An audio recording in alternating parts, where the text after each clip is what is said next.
ओम अज्ञानतिमिरान्धस्य ज्ञानञ्जनशलाकया चक्षुरुन्मिलितं तस्मै श्रीगुरुवे नमः। श्रीचैतन्यमनोभीष्टं स्थापितं येन भूतले स्वयं रूपकदामह्यं ददाति स्वपदान्तिकं।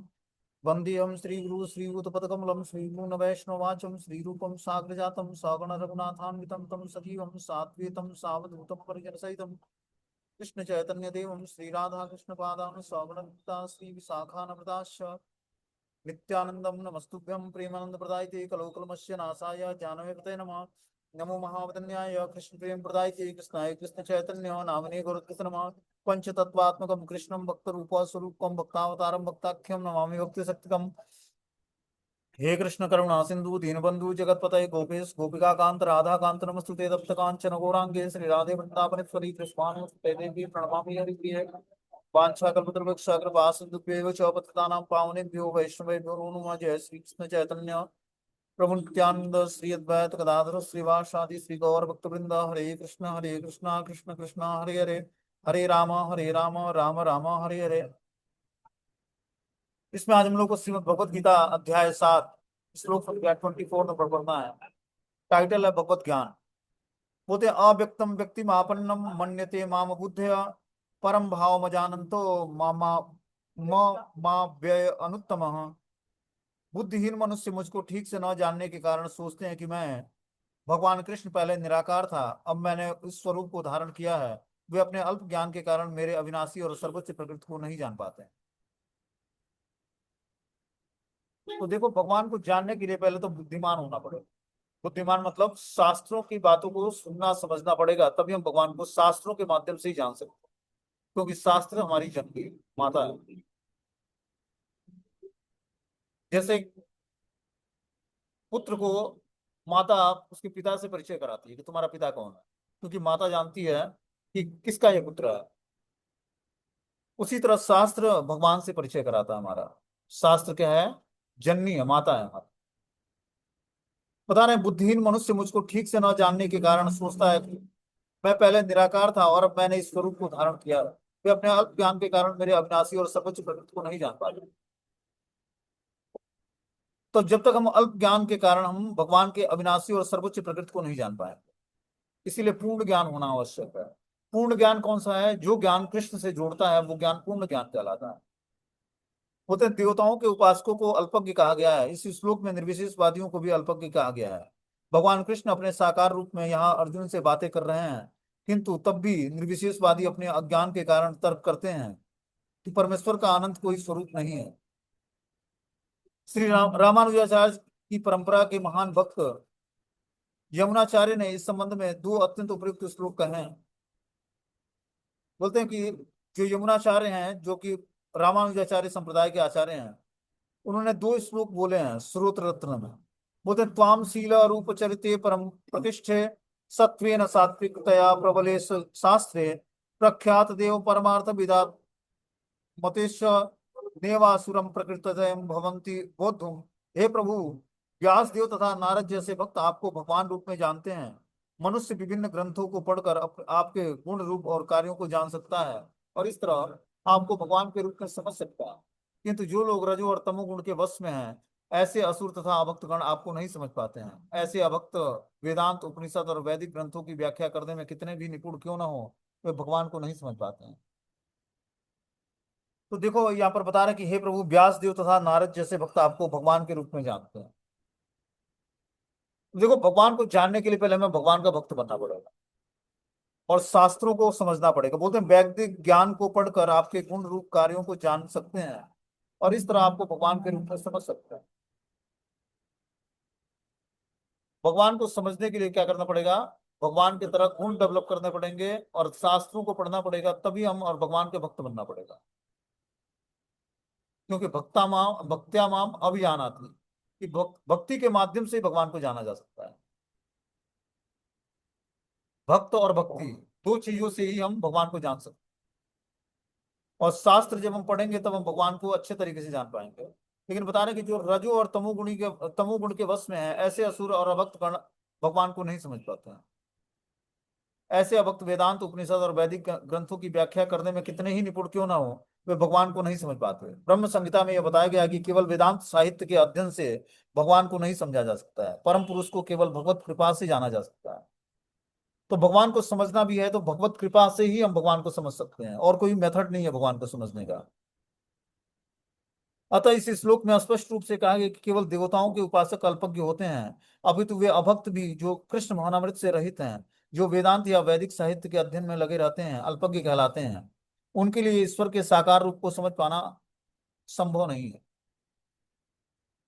तो जो व्यक्ति अभक्त है, जो कृष्ण भावना मृत से रहित है, वो वेदांत या वैदिक साहित्य का अध्ययन करके भी अल्पज्ञ बना रहता है, क्योंकि उसको ईश्वर का साक्षात्कार नहीं हो पाता, ईश्वर को समझ नहीं पाता। जो लोग परम सत्य को निर्विशेष करके मानते हैं वे अबुद्धम कहलाते बताए गए हैं, जिसका अर्थ है वे लोग जो परम सत्य के परम स्वरूप को नहीं समझते हैं। श्रीमद् भागवतम में बताया गया है कि निर्विशेष ब्रह्म से ही परम अनुभूति प्रारंभ होती है, जो ऊपर उठते हुए अंतर्यामी परमात्मा और फिर परम सत्य की अंतिम अवस्था भगवान होते हैं। तो श्रीमद् भागवतम में हम लोगों ने सुना कि परम ब्रह्म का जो है परम सत्य का रिलेशन जीवात्मा को तीन कैटेगरी में होता है, ब्रह्म, परमात्मा और भगवान के रूप। ठीक है ना। तो ब्रह्म रियलाइजेशन जो है न्यूफाइट स्टेज का रियलाइजेशन है, मतलब नए कैटेगरी का रियलाइजेशन। ब्रह्म का रियलाइजेशन करना कि भगवान के शरीर से निकला हुआ जो तेज होता है उसको ब्रह्म बोलते हैं, ब्रह्म ज्योति। कुछ लोग ब्रह्म ज्योति का ध्यान लगाते हैं, जैसे बहुत सारी संस्थाएं हैं जिसमें, जैसे ब्रह्म कुमारी है, उसमें ब्रह्म ज्योति का ध्यान लगाया जाता है कि भगवान एक ज्योति की तरह है, उनका कोई आकार नहीं है, निराकार है।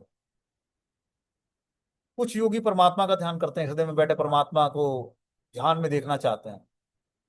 लेकिन प्रत्येक सेवा करके भगवान का, जब भगवान की जो प्रत्येक सेवा की जाती है वो विधि सरल है, और उसमें ब्रह्म, परमात्मा और भगवान तीनों का रियलाइजेशन हो जाता है। जो हम लोग करते हैं, भगवान के साकार रूप की पूजा करते हैं, भगवान के नाम का कथा और कीर्तन करते हैं, इससे हम भगवान के ब्रह्म, परमात्मा और भगवान तीनों का रियलाइजेशन करते हैं, और यह विधि आसान भी है। आगे बता रहे हैं कि हे प्रभु, यदि कोई आपके चरण कमलों की रच मात्र भी कृपा प्राप्त कर लेता है तो वो आपकी महानता को समझ सकता है। किंतु जो लोग भगवान को समझने के लिए मानसिक कल्पना करते हैं वे वेदों का वर्षों तक अध्ययन करके भी नहीं समझ पाते हैं। कोई न तो मनोधर्म द्वारा न ही वैदिक साहित्य की व्याख्या द्वारा भगवान कृष्ण या उनके रूप को समझ सकता है। मनोधर्म के द्वारा हम भगवान को नहीं समझ सकते हैं, वैदिक साहित्यों की व्याख्या द्वारा ही भगवान कृष्ण के रूप को समझ सकते हैं। जब हम श्रीमद् भागवतम, भगवत गीता जैसे ग्रंथों को पढ़ेंगे तभी हम भगवान के स्वरूप को जान पाएंगे, समझ पाएंगे, और कोई दूसरा मेथड नहीं है। भक्ति के द्वारा ही उसे समझा जा सकता है। जब मनुष्य हरे कृष्ण महामंत्र का जब से प्रारंभ करके पूर्ण रूपेण कृष्ण भावनामृत में तन्मय हो जाता है तभी वो भगवान को समझ सकता है। बता रहे हैं कि जब व्यक्ति महामंत्र का जाप करके पूर्ण रूपेण उसमें तल्लीन हो जाएगा तभी वो भगवान को जानने की योग्यता हासिल कर पाएगा। 20वें श्लोक में स्पष्ट कहा गया कि कामस्ते अपहृत ज्ञान प्रपद्यन्ते अन्य देवता, जो लोग कामेच्छाओं के अंधे हैं वे अन्य देवताओं की शरण में जाते हैं। यह स्वीकार किया गया कि भगवान के अतिरिक्त अन्य देवता भी हैं जिनके अपने अपने लोक होते हैं, और भगवान का भी अपना लोक है। देवताओं के उपासक उनके लोक को जाते हैं, और जो कृष्ण के भक्त हैं वे कृष्ण लोक को जाते हैं।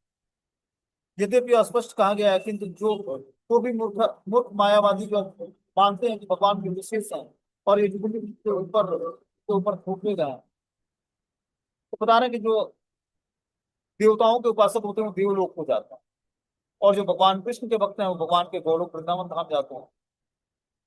बता रहे हैं कि भगवान कृष्ण परमेश्वर हैं, उनका अपना लोक है और देवताओं के भी अपने अपने लोक।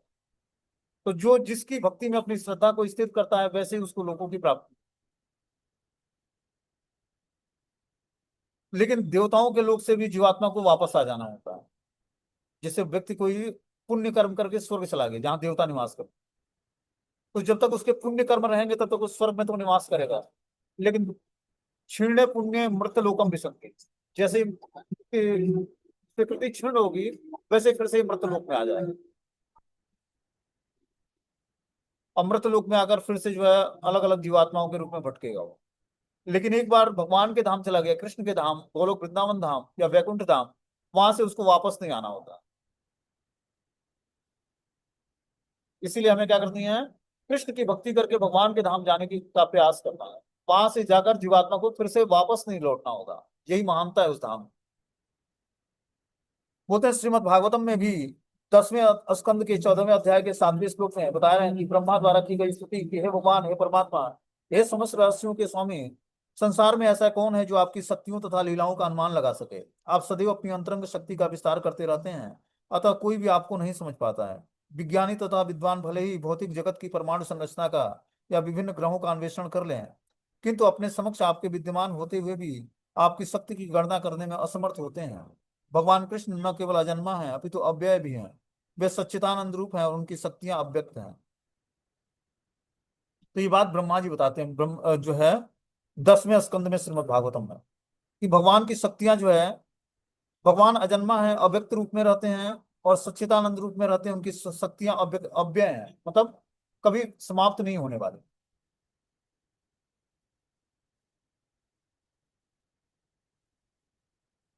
अगले श्लोक में बता रहे हैं कि वेदाहम समतीर्थितानि वर्तमानानि चार्जुन भविष्याणि च भूतानि मातुम वेद्य न कश्चन। ये अर्जुन, श्री भगवान होने के नाते जो कुछ भूतकाल में घटित हो चुका है, जो वर्तमान में घटित हो रहा है और जो आगे होने वाला है, वह सब कुछ जानता हूँ। मैं समस्त जीवों को भी जानता हूँ, किंतु मुझे कोई नहीं जानता है। तो यहाँ भगवान बता रहे हैं कि मैं भूतकाल में घटित हुई सारी घटनाओं को जानता हूँ, और वर्तमान में क्या घटित हो रही है उसको भी मैं जानता हूँ, और जो आगे होने वाला है वो सब कुछ मैं जानता हूँ। मैं समस्त जीवों को भी जानता हूँ, किंतु मुझे कोई नहीं जानता। तो भगवान हर एक जीवात्मा के भूत भविष्य वर्तमान को जानते हैं, लेकिन जीवात्मा भगवान को नहीं जानता। बोलते हैं यहाँ पर साकार और निराकार का स्पष्ट उल्लेख है। यदि भगवान कृष्ण का स्वरूप माया होता, जैसा कि मायावादी मानते हैं, तो उन्हें भी जीवात्मा की भांति अपना शरीर बदलना पड़ता। लेकिन विगत जीवन के विषय में सब कुछ विस्मरण हो जाता।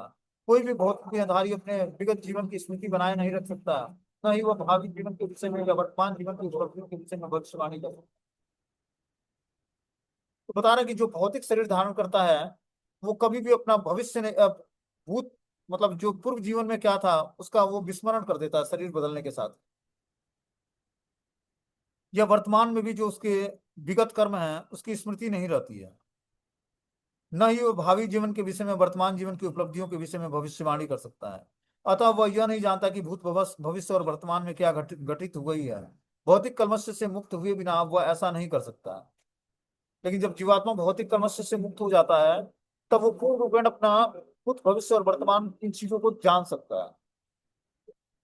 जब उसके अंदर आध्यात्मिक चेतना डेवलप हो जाएगी भक्ति करके, तो अपने पास्ट समय को भी जान जाएगा कि मैं पिछले जीवन में क्या था और मेरा भविष्य क्या है और वर्तमान में क्या चल रहा है। अर्जुन को भगवान ने ये बताया कि हे अर्जुन, तुम्हें अभी कल की बातें याद नहीं, और मैं तेरे जन्म जन्मांतर करोड़ों जन्म का भूत भविष्य वर्तमान सब कुछ जानता हूँ, कि आगे क्या घटित होने वाला है और अभी वर्तमान में क्या चल रहा है और पिछले पीछे क्या घटित होकर आया है। और ऐसा ना रहा हो कि तुम ना रहे हो और मैं ना रहा हूं, और ये जो युद्ध क्षेत्र में जो सारे महारथी हैं ये ना रहे हो। हम सभी थे इस संसार में, अलग अलग शरीरों में, अलग अलग जोनियों में, और फिर एक साथ युद्ध करने के लिए तैयार हैं, तत्पर हैं। लेकिन मैं सबका भूत भविष्य और वर्तमान में जानता हूँ, और तुम उसको नहीं जानते हो। बोलते सामान्य मनुष्य में भिन्न भगवान कृष्ण स्पष्ट कहते हैं कि वे ये भली बात जानते हैं कि भूतकाल में क्या घटा, वर्तमान में क्या रहा और भविष्य में क्या होने वाला है। लेकिन सामान्य मनुष्य ऐसा नहीं जानता। चतुर्थ अध्याय में हम देख चुके हैं कि लाखों वर्ष पूर्व में ये ज्ञान देव के देवता विश्वान को ये उपदेश दिया। निसंदेह श्री कृष्ण का दिव्य शरीर अनश्वर है, वे सूर्य के समान है और माया बादल के समान है। भौतिक जगत में हम सूर्य को देखते हैं, बादलों को देखते हैं और विभिन्न नक्षत्रों और ग्रहों को देखते हैं। आकाश में बादल इन सबों को अल्पकाल के लिए ढक सकता है, किंतु यह आवरण हमारी दृष्टि तक सीमित होती है। सूर्य चंद्रमा तथा तारे सचमुच ढके नहीं होते, इसी प्रकार माया परमेश्वर को आच्छादित नहीं कर सकती। बता रहे हैं कि जिस प्रकार सूर्य चंद्रमा और तारे सचमुच आकाश में होते हैं और वो आवृत नहीं किए जा सकते, ढके नहीं जा सकते, उसी प्रकार माया परमेश्वर को आच्छादित नहीं कर सकती है। वे अपनी अंतरंग शक्ति के कारण अल्पज्ञों को दृश्य नहीं होते। इस अध्याय के तीसरे श्लोक में कहा गया कि करोड़ों वर्ष, करोड़ों पुरुषों में से कुछ ही सिद्ध सिद्ध बनने का प्रयत्न करते हैं, और सहस्त्रों ऐसे सिद्ध पुरुषों में से कोई एक भगवान कृष्ण को तत्व से समझ पाता है। कितना है रेयर भगवान की भक्ति। बता रहे हैं कि करोड़ों व्यक्ति सिद्ध बनने का प्रयत्न करता है, सिद्धि प्राप्त करने का प्रयत्न करता है। उस करोड़ों सिद्धों में से सिद्धि प्राप्त करने वाले व्यक्ति में से कुछ सहस्त्रों मतलब कुछ सैकड़ों संख्या में कोई सिद्ध पुरुष बनता है, और उसमें से कोई एक व्यक्ति ही भगवान कृष्ण को तत्व से समझ पाता है। इतना आसान नहीं है भगवान की भक्ति करके और भगवान को तत्व से समझ कर भगवान के धाम चले जाना। ये बहुत ही मुश्किल कार्य है। करोड़ों की संख्या में व्यक्ति आता है और उसमें से कोई सैकड़ों व्यक्ति बस सिद्धि के लिए प्रयत्न करते हैं। उस सैकड़ों सिद्धि के प्रयत्न करने वाले व्यक्तियों में से कोई एक सिद्धि को वास्तव में प्राप्त कर पाता है।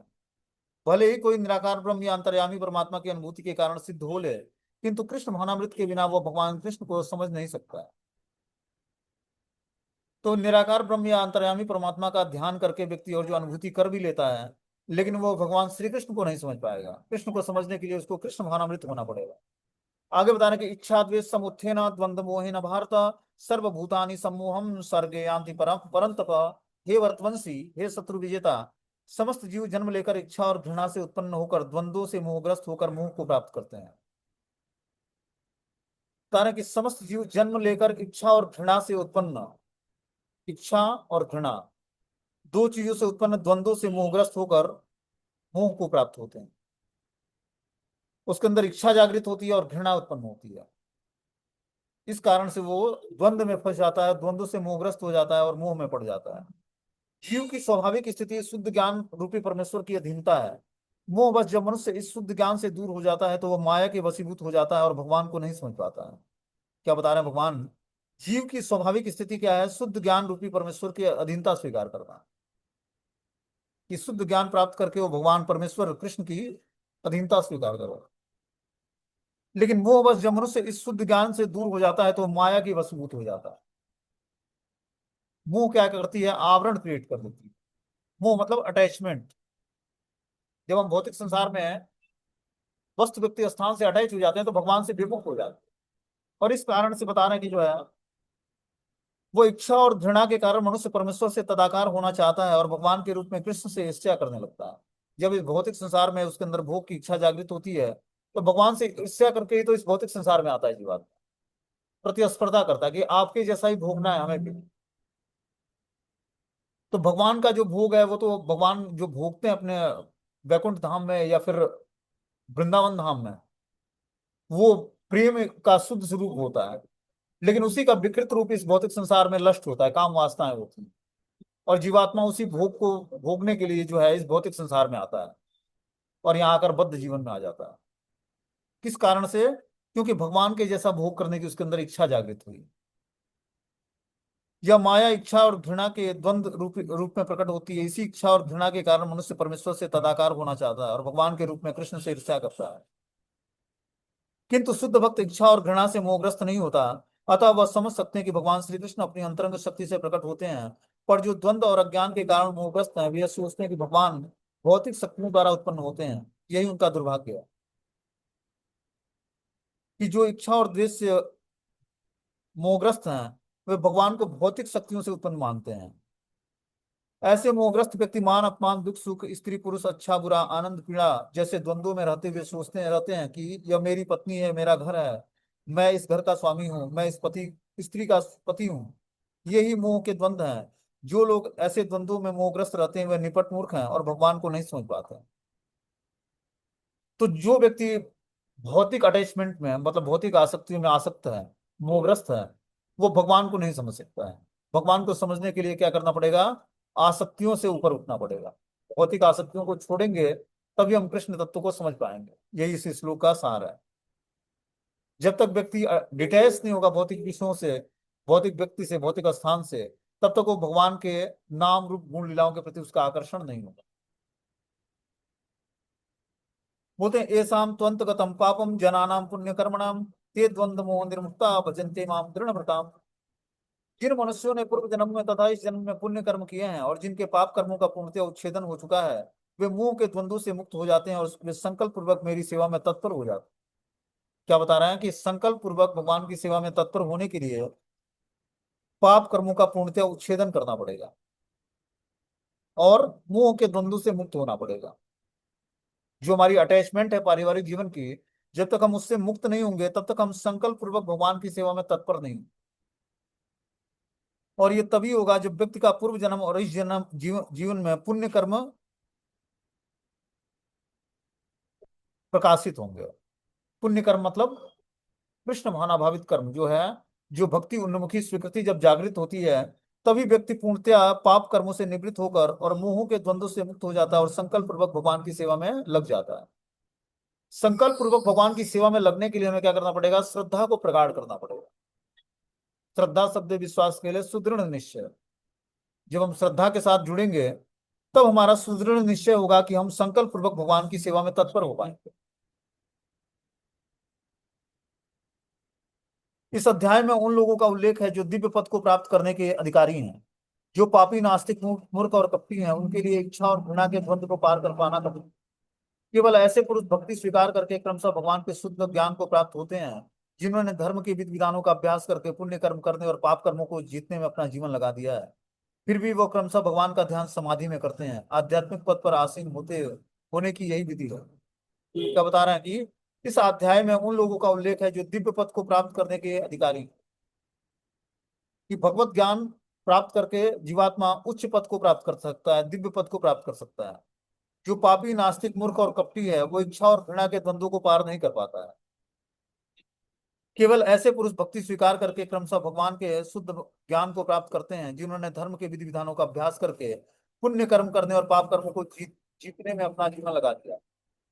जब जीवात्मा पाप कर्मों को छोड़कर और मात्र कृष्ण की सेवा करने के लिए पुण्य कर्म करता है, भगवान की सेवा करने के लिए कर्म करता है, तब वो धीरे धीरे धर्म की विधियों का अभ्यास करके और समस्त पापों से मुक्त हो जाता है और वो क्रमशः भगवान का ध्यान समाधि में करता है। आध्यात्मिक पद पर आसीन होने की यही विधि है। शुद्ध भक्तों की संगति में कृष्ण भावनामृत के अंतर्गत ही ऐसी पद प्राप्त हो सकती है, क्योंकि महान भक्तों की संगति से ही मनुष्य मोह से उबर सकता है। ने क्या बताया पिछले क्लास में कि मोह से उबरने के लिए हमें महत् पुरुषों की सेवा करनी है। जब व्यक्ति महात्माओं की सेवा करेगा तब वो अपने महान भक्तों की संगत से ही मनुष्य मोह के द्वंद्व से उबर सकता है। श्रीमद् भागवतम में 5वें स्कंद के 5वें अध्याय के दूसरे श्लोक में कहा गया कि यदि कोई सचमुच मुक्ति चाहता है तो उसे भक्तों की सेवा करनी चाहिए। महत् सेवा द्वारा माओ विमुक्त। किंतु जो भौतिकतावादी पुरुषों की संगति करता है वह संसार के गहनतम अंधकार की ओर अग्रसर होता है। भगवान के सारे भक्त विश्व भर का भ्रमण इसलिए करते हैं जिससे वो बद्ध जीव को उनके मोह से उबार सकें। तो बता रहे हैं कि जब तक व्यक्ति मोह से छूटने का एकमात्र साधन क्या है कि व्यक्ति को भगवान की दिव्य सेवा में और महत् पुरुषों की सेवा करनी पड़ेगी। महात्माओं की सेवा करके ही वो अपने समस्त द्वंद्वों से और समस्त मोहों से मुक्त हो सकता है। बता रहे हैं कि मायावादी यह नहीं जान पाते कि परमेश्वर के अधीन अपनी स्वाभाविक स्थिति को भूलना ही ईश्वरीय नियम के सबसे बड़ी अवहेलना है। जब तक वो अपनी स्वाभाविक स्थिति को पुनः प्राप्त नहीं कर लेते तब तक वो परमेश्वर को समझ पाना या संकल्प के साथ उनकी दिव्य प्रेमा भक्ति में पूर्णतया प्रवृत्त हो पाना कठिन होता है। तो भगवान की पूर्ण दिव्य प्रेमा भक्ति में प्रवृत्त होने के लिए हमें क्या करना पड़ेगा? अपनी स्वाभाविक स्थिति में स्थिर होना पड़ेगा। और जीवात्मा की स्वाभाविक स्थिति क्या है कि वो कृष्ण का नित्य दास है। इस संसार में जीवात्मा को भगवान ने स्वतंत्रता दी है, फ्री विल दिया हुआ है कि वो अपनी स्वतंत्रता का उपयोग करके मुझे जाने या स्वतंत्रता का दुरुपयोग करके वो माया को जाने। ठीक है ना? जैसे हम स्वतंत्रता का दुरुपयोग करते हैं, अब जैसे मान लो कि क्लास का लिंक कितने सारे लोगों को शेयर किया जाता है, ठीक है ना? लेकिन अलग अलग काम में लोग इंगेज हैं, लेकिन उसी में से कुछ लोग टाइम निकाल कर क्लास ज्वाइन करते हैं तो उनको कुछ आध्यात्मिक चीजों को सीखने को मिलता है, क्योंकि टाइम उन्होंने एक्सपेंड किया है भगवान की भक्ति के लिए। तो उससे उनको कृपा मिलती है भगवान की। और जो व्यक्ति अपने भौतिकतावादी जीवन में लिप्त है उसको इंपॉर्टेंस समझ नहीं आता कि भगवत गीता या भागवतम का क्लास होता है तो हमें सुनना चाहिए। निःशुल्क अवेलेबल है सुविधा, घर में बैठे बैठे हम सुन सकते हैं ऑनलाइन। उसके बाद भी व्यक्ति के पास टाइम नहीं है कि वो क्लास ज्वाइन कर सके और सुन सके। तो ये क्या है? ये माया का प्रकोप है। वो व्यक्ति अभी भगवान की भक्ति को स्वीकार नहीं किया है, उसकी अभी स्वीकृति इकट्ठी नहीं हुई है, जिसके कारण भगवान की भक्ति में, भगवान की कथाओं में रुचि जागृत हो पाए। जब तक व्यक्ति महात्माओं की सेवा नहीं करेगा, महत्पुरुषों की सेवा नहीं करेगा, शास्त्रों को पढ़ेगा नहीं, दान नहीं देगा, यज्ञ नहीं करेगा, तब तक उसकी स्वीकृति इकट्ठी नहीं होगी। और बिना स्वीकृति इकट्ठे हुई व्यक्ति भगवान की सेवा में रत नहीं हो सकता, भगवान की सेवा में लग नहीं सकता। जबरदस्ती किसी को भगवान की सेवा में नहीं जोड़। और देखो, ये तपस्या दान और यज्ञ जब हम लंबे समय तक, मतलब ये पूरे जीवन भर करना पड़ेगा, तब हम पूरे जीवन भर भक्ति को मेंटेन कर पाएंगे। ऐसा नहीं कि 2-4 साल किया उसके बाद हम देखते हैं ना, 2-4 साल हम करते हैं फिर ढीले पड़ जाते हैं, क्या हुआ, स्वीकृति धीरे धीरे समाप्त हो जाती है। इसीलिए तपस्या दान और यज्ञ हमें महात्माओं को सिद्ध करती है। जो व्यक्ति महात्मा बन गया वो भी तपस्या दान और यज्ञ करता रहता है, ताकि उसकी स्वीकृति बनी रहे और भगवान में वो दृढ़ता पूर्वक भगवान की भक्ति में लगा रहे। जैसे बैंक बैलेंस के बिना हम शॉपिंग नहीं कर सकते, उसी तरह बिना स्वीकृति के हम भक्ति नहीं कर सकते। भक्ति में बने रहने के लिए, गुरु के प्रति एक निष्ठ रहने के लिए हमारी स्वीकृति चाहिए, आध्यात्मिक स्वीकृति।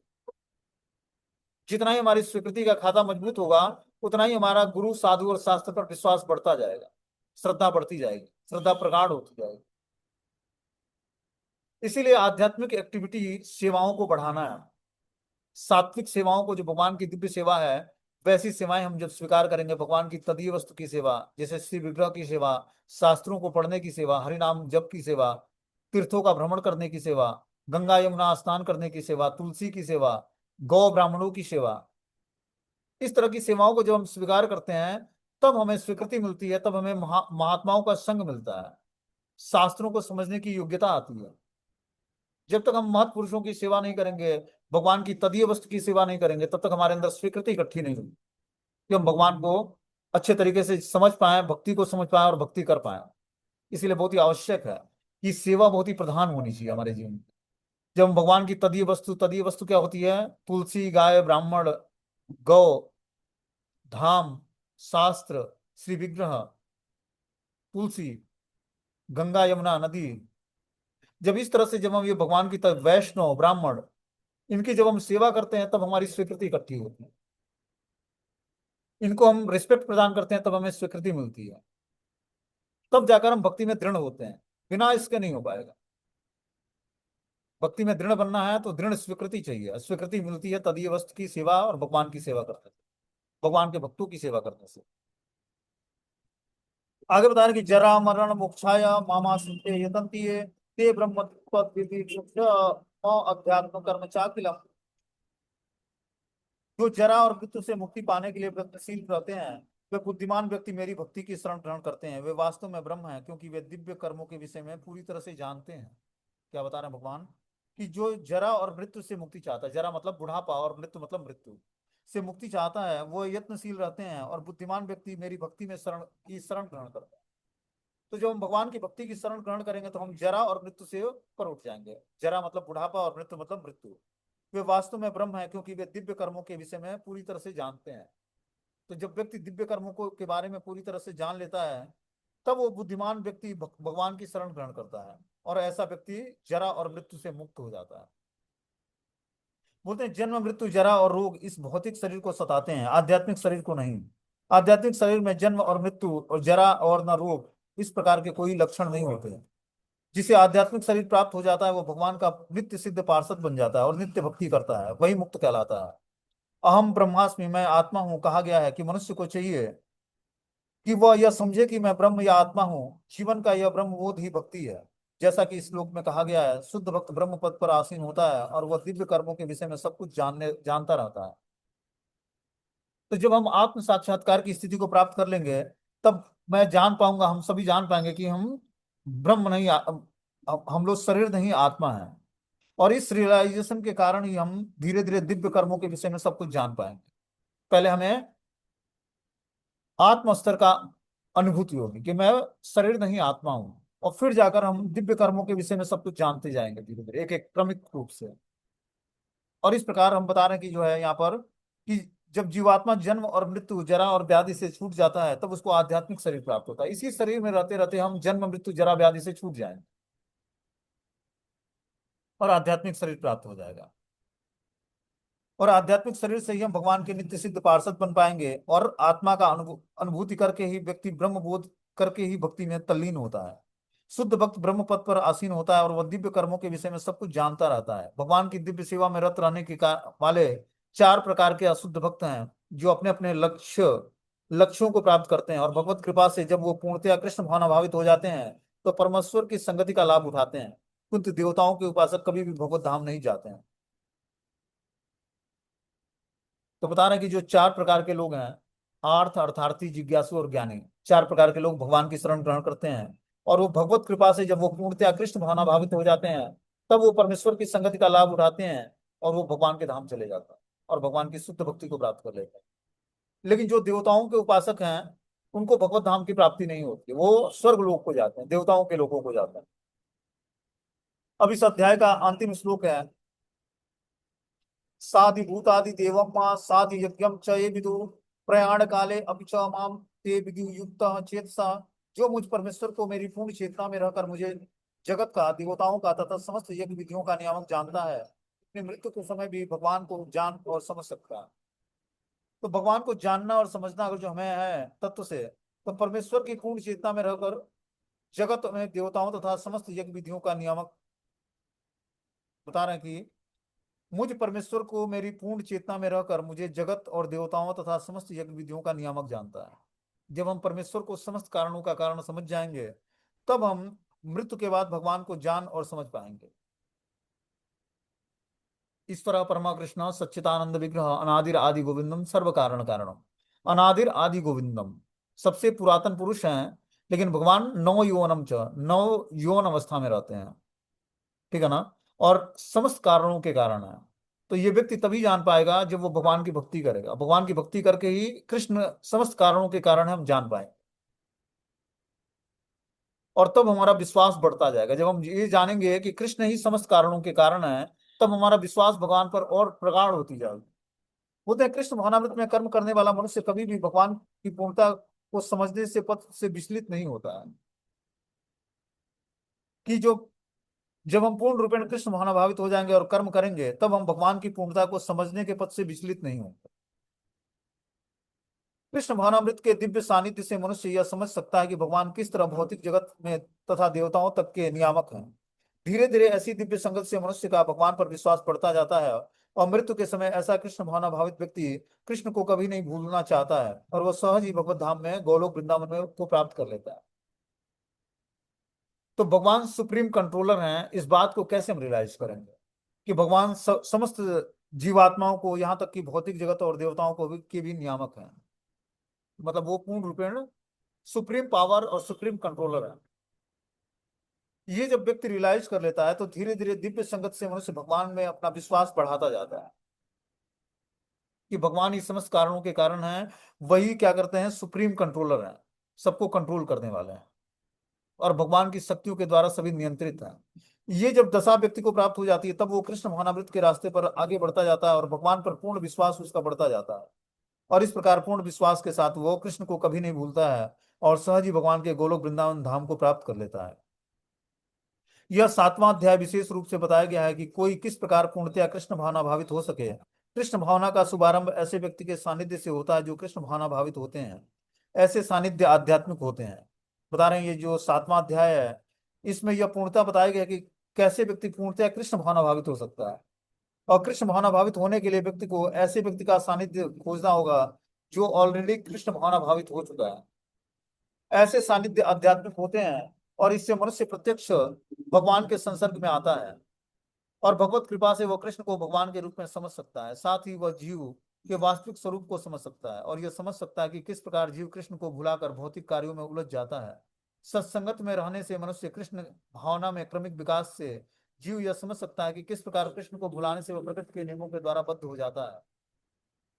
वह यह भी समझ सकता है कि यह मनुष्य जीवन कृष्ण भावनामृत को पुनः प्राप्त करने के लिए मिला है, अतः इसका सदुपयोग परमेश्वर की आह्तिकी की कृपा प्राप्त करने के लिए करना चाहिए। तो देखो, जब जीवात्मा कृष्ण को भूल जाता है, तब वो माया के संसर्ग में आ जाता है और इस प्रकार वो कृष्ण को भूलने के कारण वो प्रकृति के नियमों के द्वारा बद्ध हो जाता है और प्रकृति उसको प्रताड़ित करती है, ठीक है ना। तो जब हम प्रकृति के चंगुल से छूटकर और भगवान की भक्ति में लगते हैं, तब हम मनुष्य जीवन की सार्थकता को प्राप्त करते हैं। बता रहे मनुष्य जीवन कृष्ण भावनामृत को पुनः प्राप्त करने के लिए मिला है और इसका सदुपयोग परमेश्वर की आह्तिकी की कृपा प्राप्त करने के लिए ही करना चाहिए। कि मनुष्य जीवन का सही उपयोग क्या है, कि हम परमेश्वर की आह्तिकी की कृपा को जान पाए। तो परमेश्वर की आह्तिकी की कृपा को जानने के लिए क्या करना पड़ेगा, भगवान को तत्व से जानना पड़ेगा। जन्म कर्म च मे दिव्यम यो यो मे योवेति तत्व। तत्पादे पुनर्जन्म नयति मामेति सुअर्ति। जो मेरे जन्म और कर्म की दिव्य प्रकृति को जान लेता है अर्जुन, वो शरीर त्यागने के बाद कभी भौतिक संसार में नहीं आता। मतलब वो दिव्य धरातल पर चेतना को स्थिर करके भगवान के दिव्य धाम को प्राप्त करता है। तो ये स्थिति जब प्राप्त कर लेगा व्यक्ति, तभी परमेश्वर की आयतकी की कृपा को प्राप्त कर पाएगा। आयतकी की कृपा प्राप्त करने का मतलब है कि वो भगवान को तत्व से जान गया, कि जन्म और कर्म की दिव्य प्रकृति को जान गया और उनको कृष्ण को परमेश्वर के रूप में स्वीकार करके उनके शरण ग्रहण कर लिया। तभी भगवान के धाम जाने की उसके अंदर योग्यता आएगी और भगवान की आयतकी की कृपा को समझ पाएगा। बोलते हैं जो व्यक्ति वास्तव में कृष्ण भावनामृत को प्राप्त है, वह विभिन्न विधियों की परवाह नहीं करता, वह सीधे कृष्ण भावनामृत के कार्यों में प्रवृत्त होता है और उसी से भगवान कृष्ण के नित्य दास के रूप में अपने स्वाभाविक स्थिति को प्राप्त कर लेता है। ऐसी अवस्था में वह शुद्ध भक्ति में परमेश्वर के श्रवण और गुणगान में आनंद प्राप्त करता है। उसे पूर्ण विश्वास रहता है कि ऐसा करने से उसके सारे उद्देश्यों की पूर्ति होगी। ऐसी दृढ़ श्रद्धा दृढ़ व्रत कहलाती है और यह भक्ति योग या दिव्य प्रेम भक्ति की शुरुआत होती है। समस्त शास्त्रों का यही मत है। तो यहाँ पर बता रहे हैं कि जब जीवात्मा कृष्ण भावनामृत को प्राप्त कर लेता है तो अन्य विधियों की परवाह नहीं करता है कि दूसरे भी अन्य विधियां हैं, जैसे ध्यान योग है, कर्म योग है, ज्ञान योग है। उन विधियों की परवाह न करके वो डायरेक्टली कृष्ण भावनामृत के कार्यों में प्रवृत्त होता है, मतलब भक्ति करने का प्रयास करता है। और वो अपने स्वाभाविक स्थिति को जान जाता है कि मैं भगवान श्री कृष्ण का नित्य दास हूँ। ऐसी अवस्था में वो शुद्ध भक्ति करने के लिए परमेश्वर के श्रवण और गुणगान में आनंद प्राप्त करता है। फिर वो भगवान की कथाओं को सुनने और नाम जप करने और गुणगान में वो आनंद प्राप्त करता है। उसका पूर्ण विश्वास रहता है कि वो ऐसा करने से उसके सारे उद्देश्य की पूर्ति होगी। ऐसे दृढ़ व्रत श्रद्धा दृढ़ व्रत कहलाती है और यह भक्ति योग और दिव्य प्रेमा भक्ति से शुरुआत होती है। समस्त शास्त्रों का यही मत है। तो जब व्यक्ति पूर्ण रूपेण पूर्ण विश्वास के साथ भगवान की भक्ति से जुड़ता है तब उसके अंदर दृढ़ श्रद्धा पैदा होती है और दृढ़ श्रद्धा पैदा होने से वह भक्ति योग में दिव्य प्रेम भक्ति की शुरुआत कर देता है। जैसे जैसे हमारी श्रद्धा प्रगाढ़ होगी वैसे वैसे हम भगवान की दिव्य प्रेमा भक्ति की तरफ आगे बढ़ते जाएंगे और हमारा पूर्ण विश्वास हो जाएगा भगवान पर और हम दृढ़ व्रत होकर भगवान की भक्ति में लग जाएंगे कि अब मैं इस रास्ते को नहीं छोड़ने वाला हूँ, चाहे कोई भी परिस्थिति हमारे जीवन में आए। और समस्त शास्त्रों का यही मत है कि हम पूर्ण रूपेण कृष्ण भावना भावित होकर और पूर्ण श्रद्धा और भक्ति के साथ भगवान को जानने का प्रयास करें। ठीक है, हरे कृष्ण। ये अध्याय समाप्त हो जाता है। अब अगला अध्याय 8वां अध्याय है भगवत प्राप्ति। तो जिसको भगवत प्राप्ति